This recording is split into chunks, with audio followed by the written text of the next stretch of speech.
অনেক দিন ধরে প্ল্যান করছি ভাইজির বাড়ি যাব। তো আজকে দুপুরে খাওয়ার পর আমি আর মামনি কি মনে হলো আজকে ওয়েদারটা ঠান্ডা আছে, তাহলে আজকেই যাওয়া যাক। তো আমি রেডি হয়ে চলে এসেছি আর মামনি বাইরে ওয়েট করছে আর ওখান থেকে বারবার ডাকছে, পিকু চলো, নাহলে অন্ধকার হয়ে গেলে ওখানে মানে যে জিনিসটা অ্যাকচুয়ালি আমরা দেখার জন্য যাচ্ছি সেই জিনিসটা আমরা দেখতে পাবো না, হয়তো দেখতে পাবো ভালো করে দেখতে পারবো না। তো চলো কি দেখতে যাচ্ছি তোমাদের অবশ্যই দেখাবো, ভিডিওটার সাথে থাকো। তো আমি আর মামনি বেরিয়ে পড়েছি, বাড়ির সামনে থেকেই টোটো ধরবো। আর আমাদের বাড়ি থেকে যেতে ওদের বাড়িতে 5 মিনিট লাগে, আমাদের হালি শহরের মধ্যেই বাড়ি। তো কেন যাচ্ছি, কি কারণে যাচ্ছি, সব কিছুই দেখবে তোমরা, ভিডিওটার সাথে থাকো। আমি আর আমার শাশুড়ি একটু বেরো করতে যাচ্ছি, রোজই তো ওয়াশরুমের কাজ করি, এখন একটু বেরোই। তোমরা শুনলে মামুনি কি বললো, অ্যাকচুয়ালি বৌমা বলতে গিয়ে ভুল করে শাশুড়ি বলে ফেলেছে। তো আমরা টোটোতে উঠে পড়েছি আর এখানে টোটোতে যেতে যেতে আমরা বলছিলাম যে এই তো উঠলাম, এখনই নেমে যাব। তো তারপর এখানে গপু শোনার জন্য, ওদের বাড়িতে একটা ছোট্ট গপু আছে, তার জন্য একটা চকলেট আর ভাইয়ের জন্য ফ্রুটি নিয়ে আসা। দেখো দুজন কত সুন্দর, মানে আমার খুব পছন্দের জিনিস। কি বলছে একটু শোনো। সবার প্রতি মানে কি হলো না হলো সবার প্রতি খুব কিছু বলে না, সেরকম কিছু বলে না। মিত্তি মা এবার বুঝছো না, আমার এইটা ডাকলে এইটাও ডাকবে সারাদিন এই দুটো। চলো এবার দেখাচ্ছি মেন জিনিস। তো এখানে আর তার আগে বলিনি, এখানে যে আঁকাগুলো দেখতে পাচ্ছ এগুলো সব ভাইজির হাতের আঁকা, ওর হাতের আঁকা সত্যি অসাধারণ।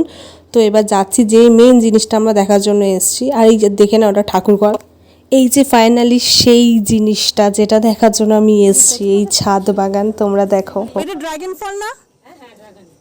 হয়নি না ফল? হ্যাঁ হয়, বছরে একবার দুবার হয়। এই যে এই ফুলগুলো নিয়ে যায় ও। এ সব গাছে নষ্ট হয়ে। এটা কি ফুল গাছ? এটা বেলি। হ্যাঁ, এটা বেলি আছে আর এইটা সেই ইসে গাছটা। শিউলি, আর এটা পদ্ম। ওটা হচ্ছে আমার মাটিতে লাগানো। এই যে পদ্ম আমি পাড়ার প্রচুর লোক দেখি।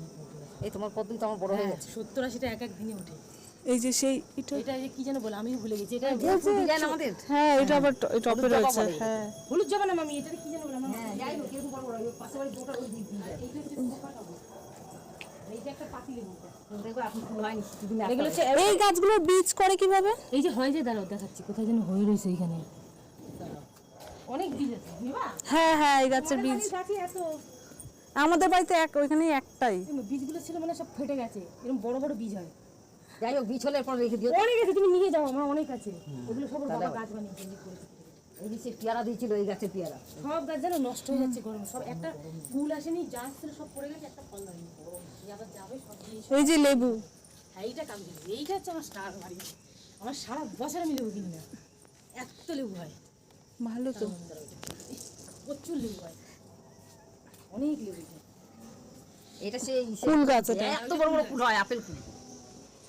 ফুল গাছটা ভালো আছে, বাদ বাকি সব গাছ অন্ধকার হয়ে গেছে। আবার সব গাছ এগুলো সব ফেলবে, ফেলে আবার নতুন আনবে, এনে লাগাবে। এই পোকাটা তো কিছু হ্যাঁ, তুলেছি। গোলাপ ছিল, গোলাপগুলো আমার শেষ হয়ে গেল। তাও শীতে যদি আসতো তার একটা ব্যাপার ছিল, গোলাপগুলো দেখতে আসতাম।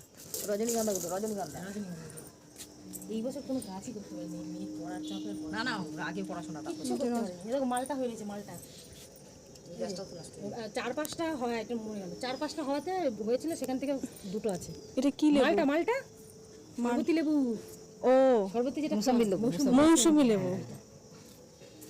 সব গাছ আমরা। এই যে এই ফুলটা মনে হয় কালকে ফুটবে। হ্যাঁ, এটা আমেরিকান জবা, একটা আজকে একটা দিয়েছে ঘটে, এত বড় বড় হয়, একটা বিশাল বড়। হ্যাঁ, এটা হচ্ছে 12 ফিট পেয়ারা গাছ। এই গাছ এইখানে দেখলে ভয় পেয়ে যেত, এত ঝাঁকড়া হয়ে যায়। সব গাছ এরকম দাঁড়িয়ে গেছে, কিচ্ছু হচ্ছে না। এবার এগুলো সব ফেলে দিতে হবে, ফেলে দিয়ে কি সুন্দর রোগ ধরেছে, কি সুন্দর রজনীগন্ধা ফুলের গন্ধ বেরোচ্ছে, দারুণ লাগে। এই যে বাবার বললাম রজনীগন্ধা বেলি, এটা জল পাই না। না এটা হচ্ছে বিলেতি আমরা, মিলাতি আমরা না। এই গাছটা বিশাল বড় এরকম ঝাঁকড়া ছিল, শেষ পুরো গরম। আমি আর কটা দুটো স্টিক ধরে না, আর দুটো স্টিক ধরো, ফটো তুলে দেবো। একটা আলতোর উপর ধরে টানো, ভেঙে যায়, ভাঙে না, শক্ত আছে। যেগুলো বীজ হয় এমনি গাছ, এগুলোকে আবার করতে হয়, এগুলো তৈরি করে। হ্যাঁ, সানু বললো যে তৈরি করা গাছ, এগুলো তৈরি করা গাছ, এগুলো হয় না, এগুলো হয়, এগুলো তোমাদের বাড়ি দেয়া না। এই গাছটা একটাই আমাদের বাড়িতে আছে। হ্যাঁ, এগুলো তোমাদের বাড়ি দিত, মামার থেকে নিয়ে এসেছিল একটা, সেই থেকে সারা দুনিয়া বানাচ্ছে। এগুলো কি ডাল দিয়ে গাছ হয়?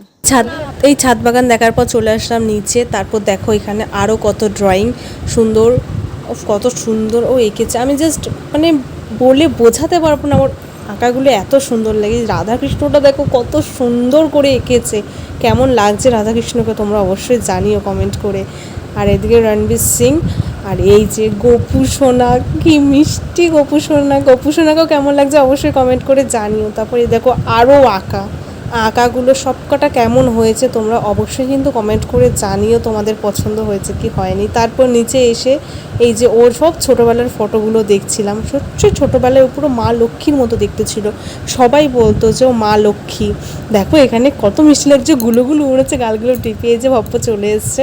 তারপর এই যে আঁকাগুলো দেখতে পাচ্ছ না নিচে, এই আঁকাটাও স্পেশালি আমার বার্থডে গিফট দিয়েছে, ও নিজের হাতে দেখেছে, বলছে কাম্মা এটা তোমার জন্য গিফট, কারণ তুমি রাধাকৃষ্ণকে খুব পছন্দ করো। দেখো হয়তো আঁকাটা এখনো ইনকমপ্লিট বাট খুব সুন্দর লাগছে। তো কেমন হয়েছে তোমরা অবশ্যই জানো আমার বার্থডে গিফটটা।